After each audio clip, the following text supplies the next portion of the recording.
Começou então. Então vamos lá, começando hoje com o metabolismo microbiano. Então já sabem, a qualquer momento podem me interromper para a gente tirar alguma dúvida. Atenção, que tem uns nomezinhos chatos, então vamos lá. Metabolismo microbiano.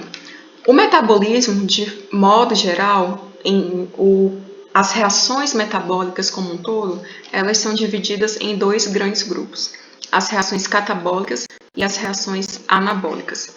As reações catabólicas são as reações de quebra de moléculas complexas em moléculas mais simples.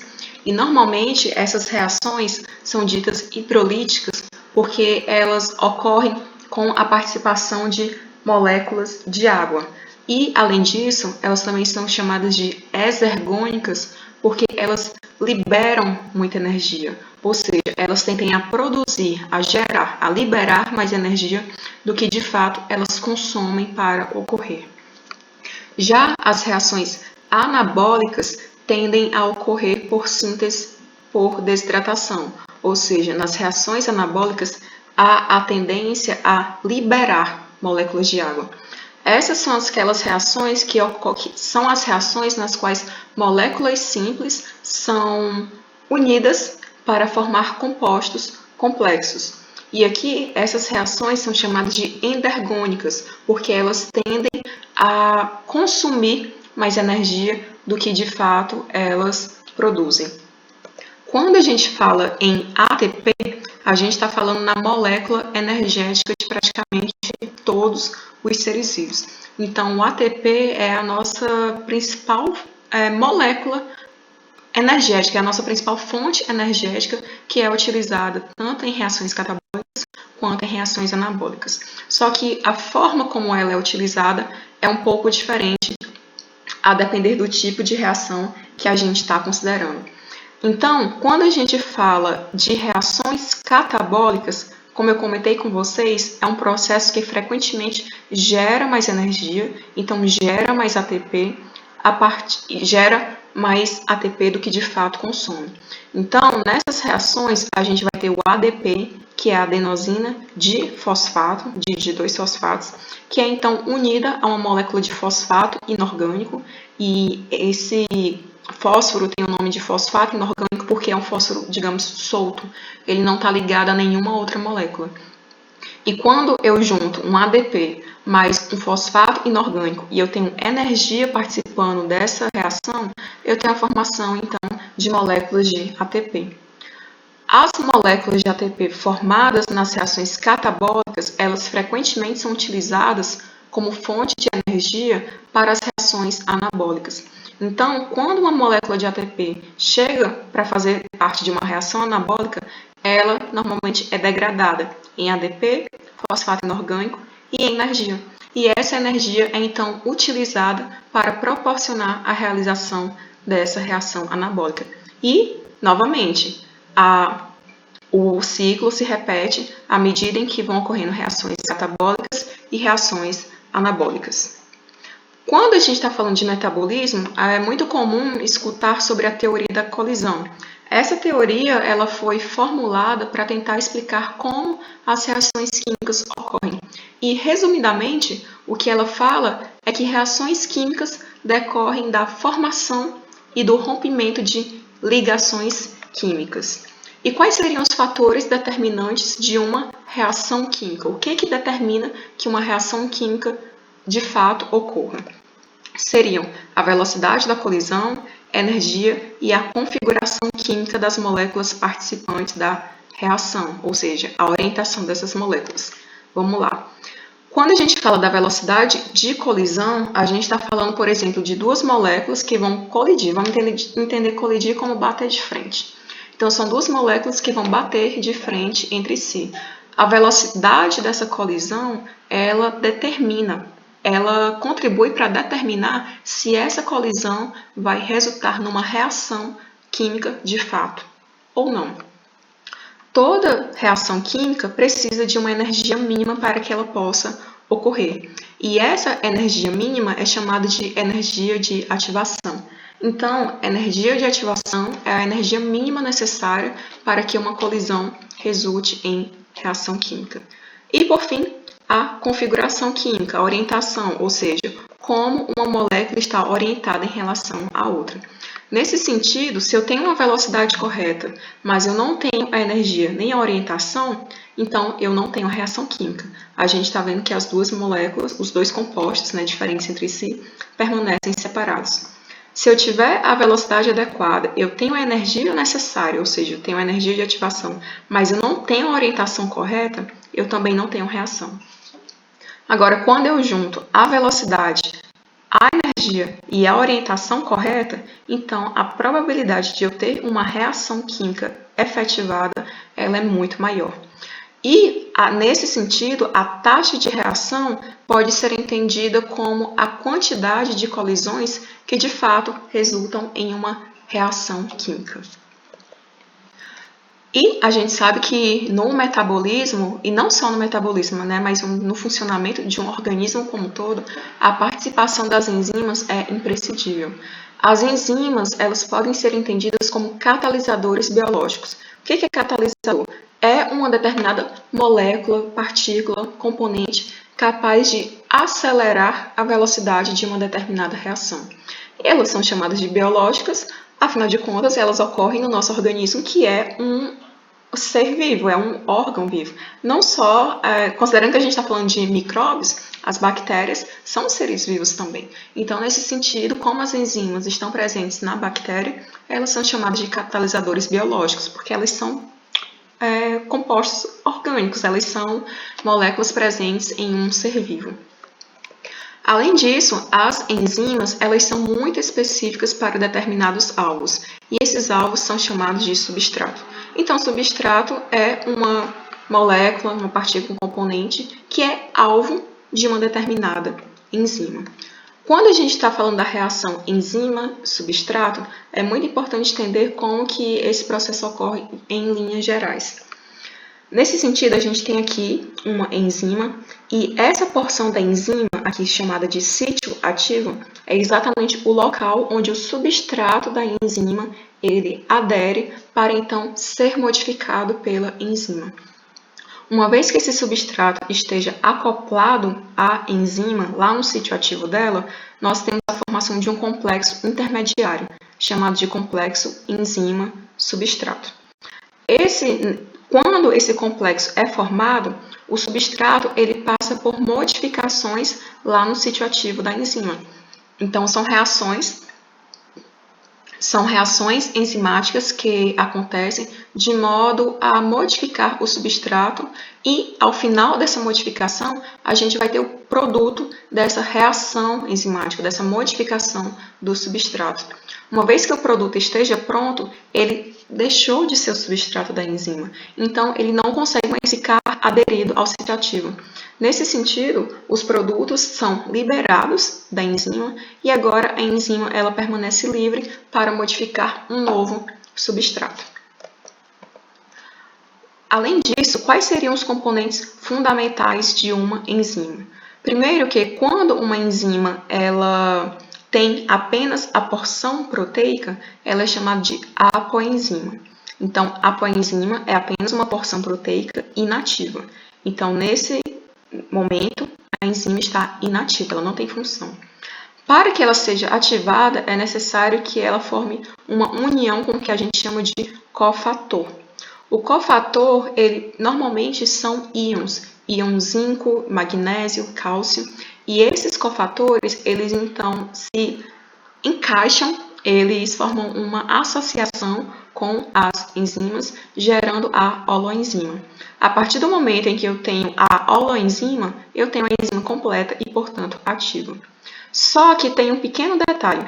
Quando a coenzima é uma molécula, quando o cofator é uma molécula orgânica, ele é chamado de coenzima. Então, toda coenzima é um cofator, só que nem todo cofator é uma coenzima, porque coenzimas são moléculas orgânicas. Então, a partir do momento em que eu tenho um cofator associado a uma apoenzima, eu vou ter a holoenzima, que é a enzima funcionalmente ativa. Quando a gente fala dos componentes fundamentais das enzimas, e nesse caso dos cofatores, e quando eu falo de cofator, eu também estou necessariamente falando de possíveis coenzimas, existem alguns que são os principais quando a gente fala de metabolismo. E eles são estes três: o NAD, o FAD e a coenzima A. O NAD, ou nicotinamida adenina difosfato, desculpa, o difosfato é essa aqui é a nicotinamida adenina difosfato. Não precisa decorar esses nomes complicados, vamos ficar só na sigla mesmo. Então, os três cofatores, eles são derivados de produtos de vitaminas B diferentes. Então, por exemplo, o FAD ele é derivado da riboflavina, enquanto a coenzima A é derivado do ácido pantotênico. Então, esses são diferentes cofatores que podem atuar em diferentes passos do metabolismo microbiano, acelerando e aprimorando uma determinada reação enzimática. E quais seriam os fatores que interferem na ação das enzimas? Seriam temperatura, pH, concentração do substrato e presença de inibidores. Quando a gente fala de temperatura, toda enzima tem uma temperatura ótima de atuação. Quando essa temperatura ótima é atingida, a enzima atinge o seu potencial máximo de ação. Porém, quando a temperatura ela supera a temperatura ótima, eu já vou ter uma perda de velocidade da reação, porque a probabilidade de desnaturar a enzima. O que é desnaturar a enzima?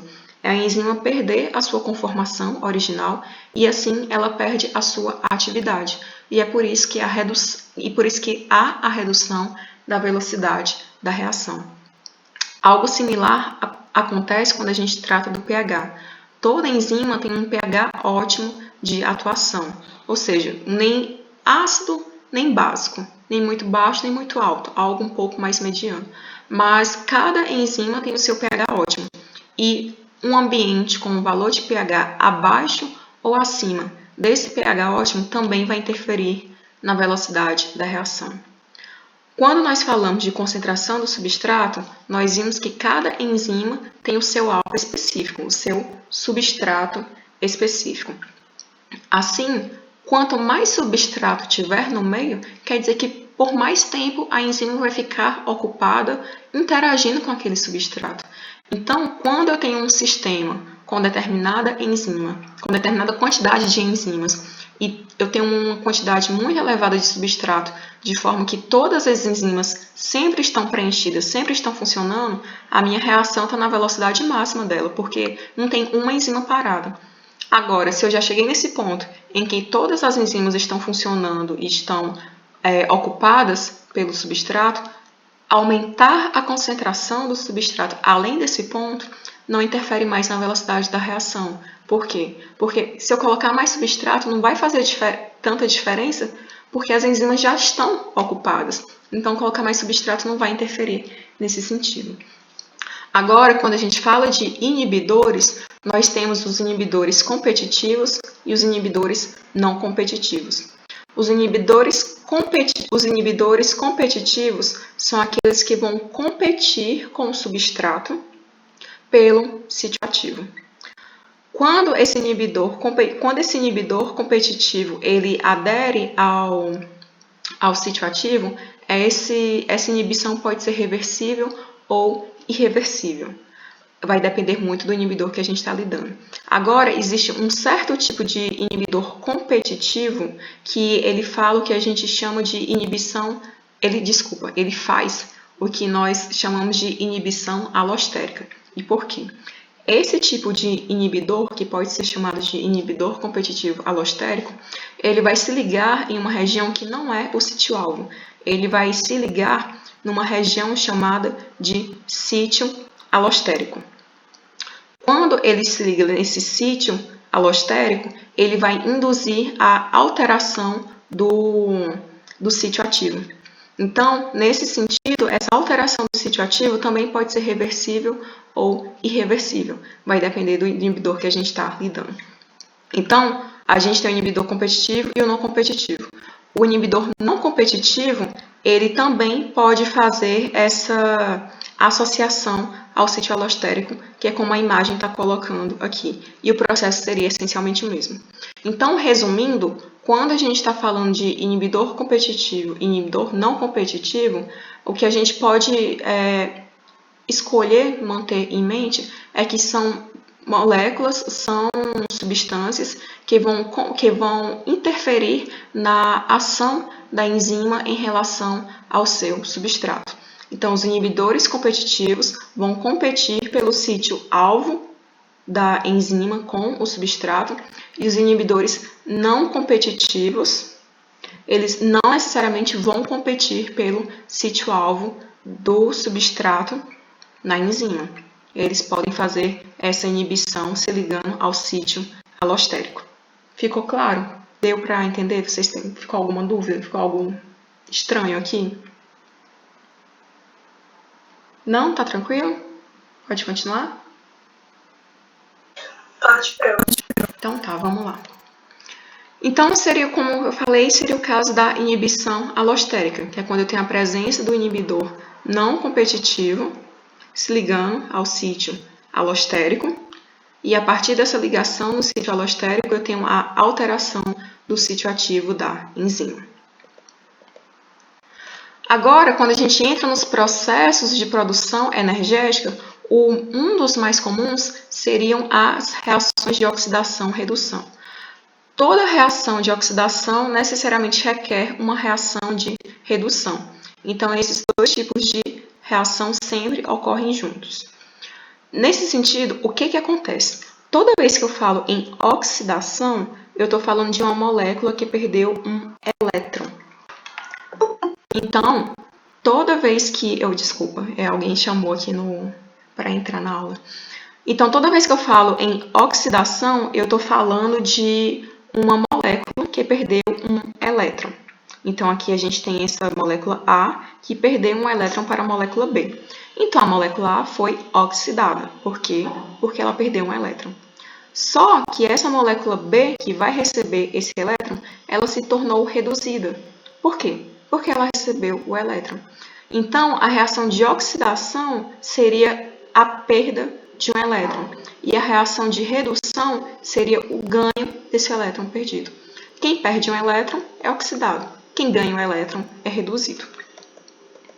Agora, quando a gente fala das reações de produção de ATP, a gente está falando do que nós chamamos de reações de fosforilação. Então, toda vez que a gente fala em reação de fosforilação, a gente está se referindo a uma reação em que houve o ganho de uma molécula de fosfato. Então, aqui a gente tem a adenosina de fosfato, porque são apenas 2 fosfatos. A partir do fornecimento de energia mais a associação a uma molécula de fosfato inorgânico, eu tenho a produção de uma molécula de ATP. Então, por que uma reação que leva à produção de ATP é chamada de fosforilação? Porque há o ganho de uma molécula de fosfato inorgânico. Dentre as reações de fosforilação, nós temos a fosforilação a nível de substrato, fosforilação oxidativa e a fotofosforilação.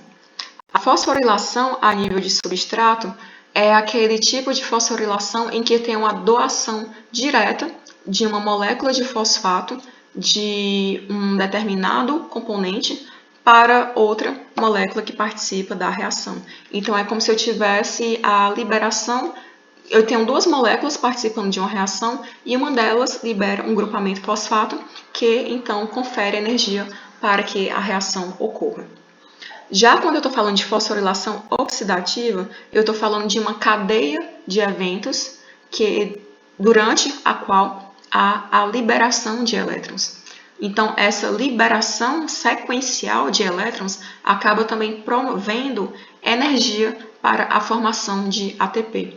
Então, como a formação de ATP ela provém da energia decorrente da liberação de elétrons, que é associada a reações de oxidação, então eu falo de fosforilação oxidativa. Agora, a fotofosforilação seria um processo de produção de ATP que ocorre apenas em organismos capazes de realizar fotossíntese. Quando a gente fala de catabolismo de carboidratos, seria a quebra, catabolismo, né? A quebra de carboidratos para fornecer energia. O principal carboidrato que é quebrado para esse propósito é a glicose. E o processamento da glicólise, ele é a etapa inicial, tanto da respiração celular quanto da fermentação. Então, tanto a respiração celular quanto a fermentação tem início com a glicólise, que é o processo de quebra da glicose. E como que a glicólise acontece? Muita atenção aqui nessa parte, eu vou com calma. Então, vamos lá. Etapas básicas da glicólise. Como é a essência da glicólise? Primeiro que para começar a glicólise, que é a quebra da glicose, eu preciso de energia. E essa energia é fornecida por duas moléculas de ATP. Então, a energia que provém dessas duas moléculas de ATP é utilizada para a quebra da glicose. E a glicose, ela é então fosforilada. Por que ela é fosforilada? Porque ela vai ganhar porque ela vai ganhar moléculas de fosfato. Lembra lá do que eu falei da fosforilação? Toda reação de fosforilação, alguém sai ganhando uma molécula de fosfato. Então, eu vou ter a quebra da glicose em 2 açúcares de 3 carbonos. Esses 2 açúcares de 3 carbonos, eles serão então oxidados. Ou seja, esses 2 açúcares de carbonos, eles vão perder elétrons e serão então transformados em moléculas de ácido pirúvico. Como eu tinha 2 açúcares, agora eu tenho 2 moléculas de ácido pirúvico. O que é gerado de energia na glicólise? Na glicólise, eu tenho 2 cofatores, que eu comentei com vocês lá no início, que são o NAD+. Esses 2 NAD+, eles vão receber os elétrons que são liberados aqui na oxidação. Então, os NAD+, são reduzidos a 2 NADH, mais energia, porque afinal de contas, essa sequência de reações também gerou energia. E essa energia, ela é então armazenada em 4 moléculas de ATP. Então, qual é o saldo final da glicólise? Após a glicólise, eu vou ter um saldo final de 2 moléculas de ATP e 2 moléculas de ácido pirúvico. Por que 2 moléculas de ATP se, no final das contas, eu tenho 4 aqui? Tá, mas a gente está falando do balanço líquido. Apesar de terem sido formadas 4 moléculas de ATP, eu precisei consumir 2 para iniciar a reação. Então, meu balanço final é de 2 moléculas de ATP. E por que 2 moléculas de ácido pirúvico? Porque, como eu falei para vocês, são 2 açúcares que resultam da quebra da glicose. E esses 2 açúcares é que, então, são oxidados a ácido pirúvico. Então, esses 2 compostos são o meu saldo da glicólise. Então, só para a gente conseguir ver como que essa reação de fato ocorreria, a gente começa aqui com a glicose e aqui a molécula de ATP, ela é então quebrada para que a energia contida nela possa ser utilizada para a geração dos 2 açúcares de 3 carbonos que eu comentei com vocês, a glicose 6-fosfato e a frutose 6-fosfato. Depois, é necessário utilizar mais uma molécula de ATP para gerar energia para o processo de oxidação desses 2 compostos. Então, aqui a gente vai ter a formação da dihidroxiacetona fosfato e do gliceraldeído 3-fosfato, que são os meus produtos finais com 3 carbonos, tá? Então, esses são, de fato, os produtos concretos com 3 carbonos resultantes da quebra da glicose. Esses 2 produtos, cada um com 3 carbonos, tá aqui os 2 produtos, eles serão então convertidos a partir de uma série de reações enzimáticas em ácido pirúvico. E a gente está vendo aqui que teve a geração de energia que levou à formação de 2 moléculas de ATP e aqui mais energia que levou à formação de 2 moléculas de ATP, resultando naquelas 4 que eu comentei com vocês. Então, só recapitulando, cada açúcar de 3 carbonos vai passar por uma série de reações enzimáticas e cada uma dessas reações conta com uma enzima diferente e, ao final do processo enzimático, a gente vai ter a formação de 2 moléculas de ácido pirúvico. Então, essa é a essência da glicólise. Então, só para recapitular e gravar mesmo, vou até voltar que é para, enfim, grudar na cabeça de vocês. Na glicólise, eu uso 2 moléculas de ATP para a quebra da glicose. Na quebra da glicose, eu vou ter a formação de 2 açúcares de 3 carbonos. Esses 2 açúcares de 3 carbonos serão oxidados a 2 moléculas de ácido pirúvico. Esse é o meu produto final em relação às moléculas que, de fato, são provenientes diretas da quebra da glicose. Mas eu também tenho a geração de energia. E essa geração de energia, ela resulta da redução de 2 NAD a 2 NADH e também da formação de 4 moléculas de ATP. Só que como eu precisei consumir 2 lá no início, eu vou ter apenas 2 no final. Então, essa é a essência da glicólise. E depois da glicólise, o que vem? Antes disso, é importante a gente ver que existem em bactérias algumas vias alternativas à glicólise. A primeira delas seria a via das pentoses, e essa via das pentoses é muito parecida com a glicólise. Só que ela fornece uma via alternativa à quebra das pentoses, que são açúcares com 5 carbonos. E ela é importante porque ela fornece vários produtos intermediários, várias pentoses intermediárias, que podem passar a ser utilizados em vários outros processos metabólicos, como síntese de ácidos nucleicos, síntese de glicose e síntese de aminoácidos. A outra via alternativa é a via de Entner-Doudoroff, e essa é uma reação metabólica associada a bactérias gram-negativas. Tanto é que os autores falam que na verdade são desconhecidas bactérias gram-positivas que possam realizar essa via. É muito comum em bactérias que precisam fixar, por exemplo, carbono atmosférico e nitrogênio, que seriam aquelas bactérias do gênero Rhizobium, por exemplo, que elas são encontradas predominantemente no solo e elas são muito importantes naquela questão do ciclo do nitrogênio, do ciclo do carbono, porque elas vão fixar esses compostos no solo e, portanto, no organismo delas, e a partir desse metabolismo elas têm um papel muito importante em toda a dinâmica mesmo desses nutrientes no solo e na própria bactéria. Quando a gente fala da via de Entner-Doudoroff, são formados também 4 produtos, mas na verdade são 2 produtos principais, 2 NADPH e 2 ATP. Então, o saldo energético da via de Entner-Doudoroff são essas 4 moléculas. Agora, considerando que a glicólise ocorreu, a gente vai ver separadamente como seria a respiração celular e como seria a fermentação. Considerando a respiração celular, primeiramente, este é um processo de produção de ATP no qual ocorrem várias reações de oxidação. E como nós vimos, várias reações de oxidação necessariamente resultam na liberação de muitos elétrons. E esses elétrons liberados, eles entram no que a gente chama de cadeia transportadora de elétrons. A gente vai ver um pouquinho mais à frente, uma cadeia transportadora de elétrons é uma sequência de moléculas chamadas de aceptores de elétrons, ou seja, moléculas que aceitam elétrons. E os elétrons eles vão então migrando de molécula em molécula até chegar no aceptor final dessa cadeia, que na respiração aeróbia é o oxigênio e na respiração anaeróbia é uma molécula inorgânica diferente do oxigênio. Então,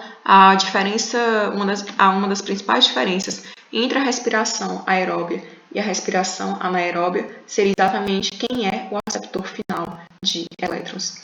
E durante a passagem dos elétrons nessa cadeia transportadora, a gente também vai ter a liberação de energia. E essa liberação de energia, ela é então fundamental para a formação das moléculas de ATP ao final do processo de respiração celular. E importante aqui mencionar que a quantidade final de ATP gerada pelo processo de respiração celular vai depender muito do micro-organismo em questão. Então, começando pela respiração aeróbia, a gente parou ali anteriormente na glicólise, que resultou na produção de 2 moléculas de ácido pirúvico. Essas moléculas de ácido pirúvico podem entrar diretamente no ciclo de Krebs? Não, não podem. Essas moléculas de ácido pirúvico têm que ser inicialmente processadas e descarboxiladas. O que é descarboxilar? É induzir a saída de moléculas de gás carbônico, de CO2. Então, as moléculas de ácido pirúvico perdem CO2 e se convertem no que a gente chama de grupo acetil. Eu tenho 2 moléculas de ácido pirúvico, então eu vou ter 2 grupos acetil. Esse grupo acetil vai se combinar com a coenzima A. Lembra que eu falei que a coenzima A é um importante cofator? Então, é aqui que ela participa. O grupo acetil combina-se à coenzima A, formando o que a gente chama de acetil-CoA. E é esse acetil-CoA, na verdade são esses acetil-CoA, que agora entram no ciclo de Krebs e serão processados para dar continuidade ao processo de respiração aeróbica. E aqui, a observação. Durante o processo de formação da acetil-CoA, 2 moléculas de NAD+, são convertidas em 2 moléculas de NADH. Ou seja, eu tenho mais energia sendo armazenada na forma de NADH só durante esse processo de conversão do ácido pirúvico em acetil-CoA. Então, quando a gente entra no ciclo de Krebs, nós vimos que esse processo tem início com o acetil-CoA. Quando o acetil-CoA entra no ciclo de Krebs, ele vai perder a coenzima A, ficando apenas acetil. Esse acetil ele vai se combinar ao ácido oxalacético e a partir daqui a gente vai ter o ácido cítrico. Por isso que o ciclo de Krebs também é chamado de ciclo do ácido cítrico. O ácido cítrico formado, ele então vai passar por uma série de processos de descarboxilação, perda de CO2, desidrogenação, perda de hidrogênio e também por vários processos de oxidação, redução, ou seja, processos de perda e ganho de elétrons. Ao final do ciclo de Krebs, mas aqui o final que eu estou falando é uma coisa mais metafórica, porque o ciclo, a gente sabe o que é um ciclo, né? Então ele não para, ele está sempre recomeçando. Mas, uma vez que eu tenha uma volta no ciclo completa, vamos pensar assim, o que eu vou ter de saldo energético? Eu vou ter 6 NAD+, que foram reduzidos a NADH, 2 FAD, que foram reduzidos a FADH2, e eu vou ter a produção de 2 moléculas de ATP. Então, aqui seria o balanço energético final do ciclo de Krebs, sendo que são essas 2 moléculas, na verdade 8, mas enfim, são 2 diferentes. Então, na verdade, são essas 2 moléculas que irão conter a maior parte da energia originalmente armazenada na glicose. Lembra que tudo começou com a glicólise, que é a quebra da glicose? Então, toda essa energia ela foi sendo transferida ao longo dessas inúmeras reações enzimáticas e, ao final do ciclo de Krebs, a gente tem a formação dessas 2 moléculas que conservam, que possuem, na verdade, a maior parte da energia originalmente armazenada na glicose. E o que acontece com essas 2 moléculas aqui? Elas, então, vão ser utilizadas em inúmeros outros processos metabólicos como fonte de energia. Elas não ficam paradas só armazenando essa energia, não. Elas vão ser, sim, utilizadas em outros processos. Após o ciclo de Krebs, a gente tem o início da cadeia transportadora de elétrons, que, como eu comentei com vocês, é uma sequência de moléculas que irão atuar transportando os elétrons entre si. Então, aqui eu coloquei até uma legenda, só para a gente ver que essa setinha para cima representa a liberação gradual de energia, e essa seta cinza, ela representa reações de oxidação e redução. Então, entre cada uma dessas moléculas da cadeia transportadora de elétrons, a gente vai ter inúmeras reações de oxidação e redução. Então, a gente vai ter várias moléculas perdendo elétrons e ganhando elétrons, perdendo elétrons, ganhando elétrons. E assim durante toda a cadeia transportadora de elétrons. E a partir de cada uma dessas reações de oxidação e redução, a gente vai tendo a liberação gradual de energia. Assim, a energia liberada como está mostrando aqui as setinhas, será utilizada para a síntese quimiosmótica de ATP. E o que é síntese quimiosmótica? É exatamente a síntese de ATP decorrente desse processo de fosforilação oxidativa. E por que é fosforilação oxidativa? Exatamente porque é uma fosforilação, ou seja, é o ganho de fosfato a partir de reações de oxidação, redução. Assim, essa energia é utilizada para a síntese de ATP e as moléculas que de fato estão participando na cadeia transportadora de elétrons, elas podem ser de diferentes classes, mas as principais são as flavinas, que seria aqui FMN, flavina, mononucleotídeo, os citocromos, que são, o CIT. Os citocromos, que são moléculas associadas ao ferro, e as ubiquinonas, que uma das principais ubiquinonas presentes em bactérias é a ubiquinona Q. Então, flavinas, citocromos e ubiquinonas são, de fato, as moléculas que irão compor a cadeia transportadora de elétrons. E, só a título de curiosidade, em eucariotos, esse processo vai ocorrer na membrana mitocondrial interna. Mas nos procariotos, que é o tema aqui do metabolismo microbiano, esse processo ocorre na membrana plasmática. Então, qual é o saldo final da respiração aeróbica? Quando a gente fala de procariotos, esse saldo é de 38 moléculas de ATP.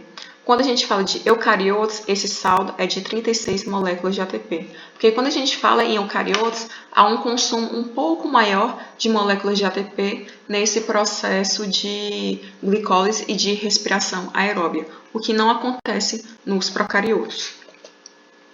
E como seria a fermentação? A gente viu que a fermentação também começa com a glicólise, mas após a glicólise, os processos eles são bem diferentes. Mas quais são as características básicas da fermentação? Primeiro, que esse é um processo aeróbio facultativo, ou seja, ele não depende da presença de oxigênio para acontecer. Aqui, o aceptor final de elétrons não é o oxigênio como na respiração aeróbia, mas sim uma molécula orgânica produzida na célula. Qual molécula? Vai depender muito de qual micro-organismo a gente está falando. Esse também é um processo que independe de ciclo de Krebs e de cadeia transportadora de elétrons. E além disso, aqui o saldo energético final é muito inferior. É apenas de 1 ou 2 moléculas por reação. E por quê? Porque aqui, nesse caso, como eu não tenho ciclo de Krebs nem cadeia transportadora de elétrons, a energia decorrente da realização do processo de fermentação, ela não é, digamos, convertida em moléculas energéticas. Ela fica presa em produtos finais da fermentação. Só que esses produtos eles não são posteriormente utilizados em processos metabólicos como fonte de energia. Eles são utilizados para outras finalidades. Então, quando a gente fala em fermentação, a gente tem principalmente a fermentação do ácido lático e a fermentação alcoólica. Então como a gente vê aqui, fermentação do ácido lático. O produto final da fermentação do ácido lático é o próprio ácido lático. E aqui eu não tenho a formação de um grande número de moléculas de ATP como na respiração aeróbica. E essas moléculas de ATP seriam utilizadas em outros processos. Não, a maior parte da energia ela fica aqui armazenada no ácido lático. E ele não vai ser utilizado em outros processos metabólicos como fonte de energia propriamente dita. O mesmo na fermentação alcoólica. Aqui, a energia inicialmente concentrada na glicose fica armazenada bem aqui. E nesse sentido, eu também não tenho a geração de moléculas energéticas propriamente ditas. A energia vai ficar concentrada aqui e, nesse sentido, eu não tenho a disponibilidade dessa energia para outros processos. Na fermentação do ácido lático, a gente tem alguns exemplos muito comuns de bactérias que atuam neste tipo de fermentação, que seriam Streptococcus e Lactobacillus. E na fermentação alcoólica a gente tem Saccharomyces, principalmente Saccharomyces cerevisiae, né? A levedura que faz o fermento biológico do pão. Então, são processos que, na verdade, são muito úteis não só para as bactérias propriamente ditas, mas são muito úteis para a gente também. Agora, quando a gente sai dos carboidratos e entra no catabolismo de lipídios e proteínas, começando pelos lipídios, é importante entender que as gorduras, de modo geral, elas são formadas por 2 componentes, glicerol e ácidos graxos. Para quebrar a gordura nesses dois componentes, eu preciso da ação de lipases, que são enzimas exatamente voltadas à quebra de gordura. Quando há a quebra da gordura em glicerol e em ácidos graxos, essas moléculas podem então ser utilizadas para a geração de energia. E aqui elas vão seguir um processo muito parecido com o que nós vimos para os carboidratos. Só que, obviamente, serão utilizadas enzimas diferentes e o produto energético também vai ser diferente. Mas eu também vou ter a quebra do glicerol e dos ácidos graxos em ácido pirúvico. Eu também vou ter a necessidade de formação de acetil-CoA para entrada no ciclo de Krebs e eu também vou ter a participação da cadeia de transporte de elétrons. Então, é mesmo só uma visão bem geral de como seria o catabolismo de lipídios e agora de proteínas. E segue um esquema muito parecido também. As proteínas, nós sabemos que elas são formadas pela junção, pela combinação de vários aminoácidos. E as enzimas responsáveis por quebrar essas proteínas em aminoácidos são chamadas de proteases. Então, eu peço desculpa, pensei que eu tinha colocado a fotinha aqui, mas eu não coloquei. Então, quando as proteínas elas são quebradas em aminoácidos, os aminoácidos tornam-se disponíveis para passar por esse processo de metabolização, que também vai exigir a quebra em produtos intermediários, até a formação de ácido pirúvico, até a formação de acetil-CoA, a passagem pelo ciclo de Krebs e então o início da cadeia de transporte de elétrons. Então, a essência do processo é essencialmente a mesma. As etapas de quebra, ciclo de Krebs e cadeia de transporte de elétrons, elas são compartilhadas por esses diferentes tipos de catabolismo. Agora, uma menção honrosa para a foto... Ui, pode ir. Desculpa, eu não entendi. Você está gravando aula? Aham. Agora, uma menção honrosa para a fotossíntese, esse é um processo que não é realizado só pelas plantas, tá? Existem algumas bactérias capazes de fazer fotossíntese. Mas esse é um processo no qual, essencialmente, a energia luminosa é convertida em energia química. E ele é baseado no uso de substâncias inorgânicas para a síntese de compostos orgânicos complexos. E esse processo ele é dependente do quê?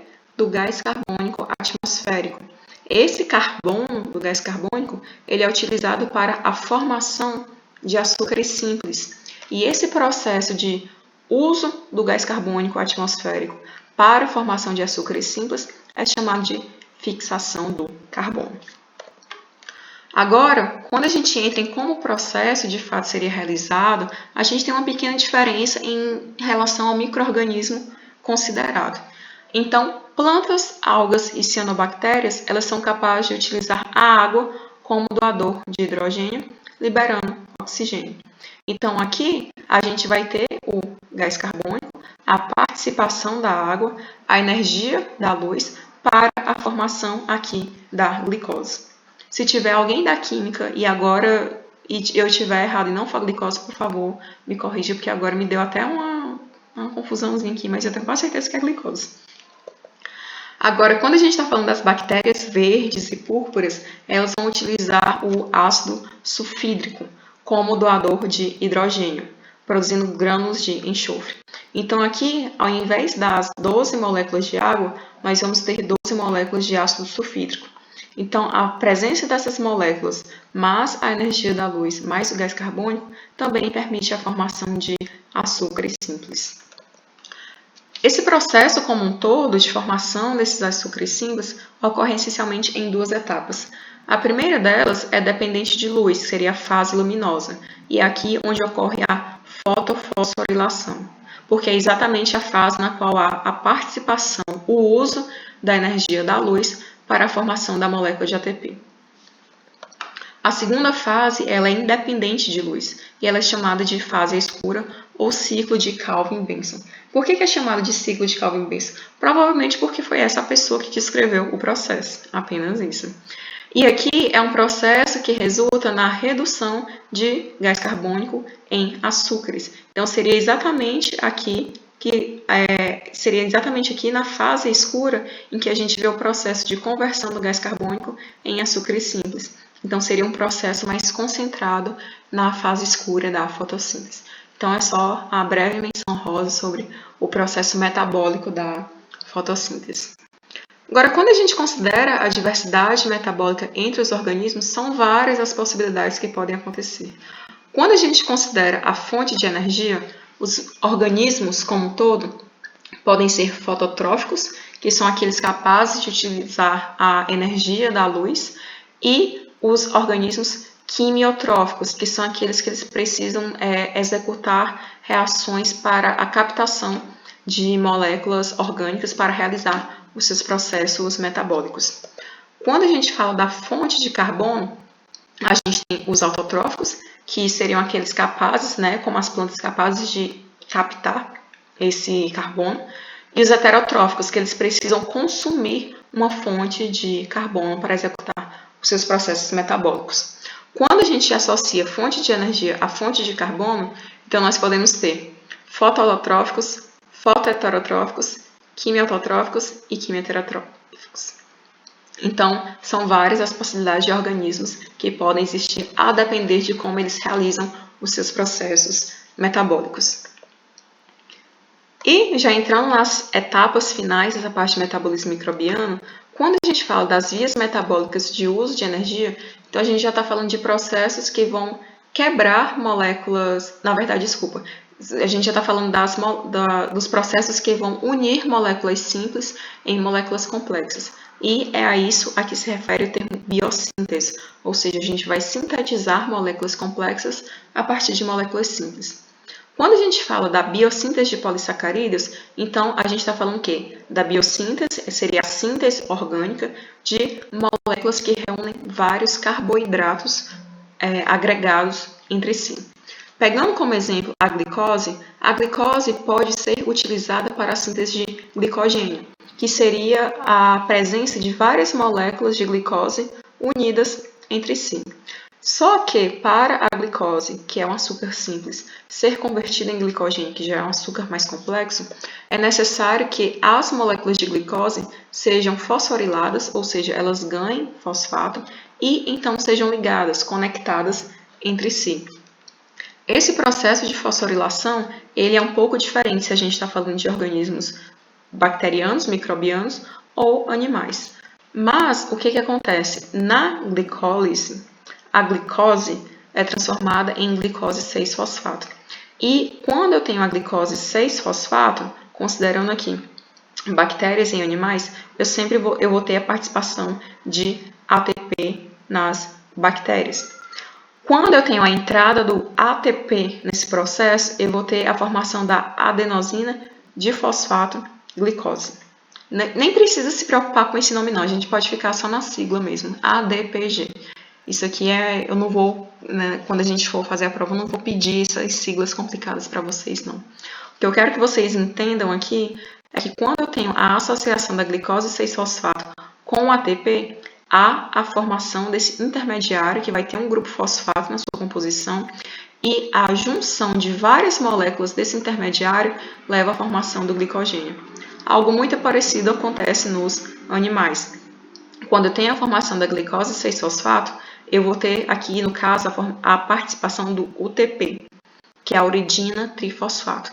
Então, será esse o fornecedor da energia necessária para converter a glicose 6-fosfato no intermediário, que será então utilizado para a síntese do glicogênio. Quando a gente fala da síntese de peptidoglicanos, que é aquele componente, o principal componente da parede celular das bactérias, o processo é um pouquinho diferente, porque aqui a gente vai precisar da frutose 6-fosfato. A frutose 6-fosfato, ela também vai utilizar a energia proporcionada pelo UTP para gerar esse intermediário. E a partir da formação desse intermediário, da junção de várias moléculas dele, é que eu vou ter a formação dos peptidoglicanos. Já na biossíntese de lipídios, existem vários lipídios muito diferentes entre si. Então, a via a ser utilizada vai depender muito do lipídio que precisa ser sintetizado. Mas o que é comum a todos os lipídios é a necessidade do glicerol em associação aos ácidos graxos. Então, os lipídios simples, eles são essencialmente formados por glicerol e ácidos graxos. E, a partir dos lipídios simples, são formados os lipídios complexos. E os lipídios complexos eles vão diferir entre si mais pela questão da estrutura do glicerol em associação aos ácidos graxos. Quantas moléculas de glicerol eu vou ter, quantas moléculas de ácidos graxos eu vou ter, e também qual será a função desses lipídios no organismo. São reações que ocorrem por síntese por desidratação, com gasto energético. Então, são reações que ocorrem com a saída, com a liberação de moléculas de água, e eu preciso consumir energia para garantir que essa reação ocorra corretamente. E, como eu falei para vocês, o lipídio complexo a ser sintetizado também vai depender muito de qual será a função dele no organismo. Então, por exemplo, aqui a gente tem que os fosfolipídios, eles são os principais componentes da membrana plasmática. Existem alguns lipídios que não são componentes de membranas, mas alguns dos lipídios complexos têm como principal função compor a estrutura das membranas biológicas, que seria o caso dos fosfolipídios. Colesterol, por exemplo. O colesterol ele é um importante componente da membrana plasmática de células eucarióticas, apesar de não ser o único que é encontrado lá.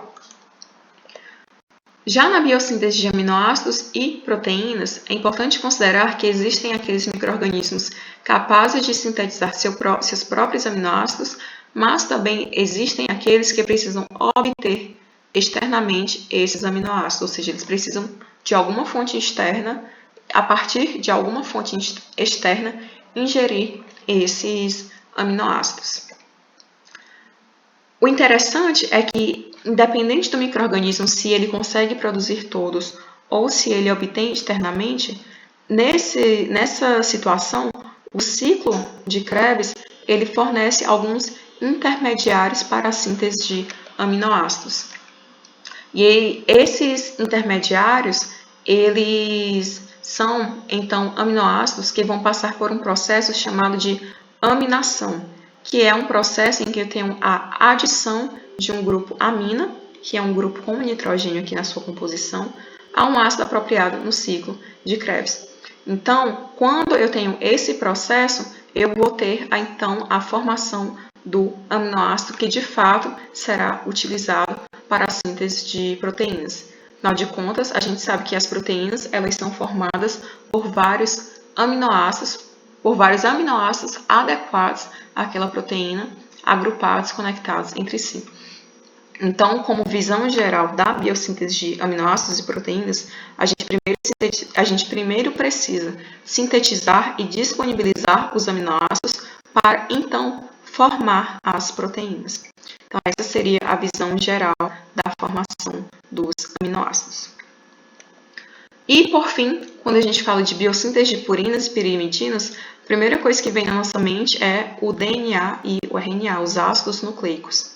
Os ácidos nucleicos, DNA e RNA, eles são formados por nucleotídeos. E cada nucleotídeo é formado por uma purina, ou pirimidina, por uma pentose, que são os açúcares de 5 carbonos, e por um grupamento fosfato. Nesse ponto de biossíntese de purinas e pirimidinas, alguns aminoácidos eles são muito importantes como intermediários do processo, que seriam a glicina, a glutamina e o ácido aspartico. Então, a partir da presença desses aminoácidos, das pentoses e do grupamento fosfato, nós vamos ter a síntese de nucleotídeos de purina e de nucleotídeos de pirimidina. E, a partir do momento em que esses nucleotídeos são sintetizados, eles então se tornam disponíveis para compor as moléculas de material genético daquele determinado micro-organismo. E aí já entra um pouco naquela questão da genética microbiana, que esses nucleotídeos vão participar daqueles processos de replicação, transcrição e tradução, gerando novas moléculas de material genético. Então, isso é o que eu queria tratar com vocês sobre metabolismo microbiano. Se tiver ficado alguma dúvida, fiquem à vontade para perguntar, porque eu sei que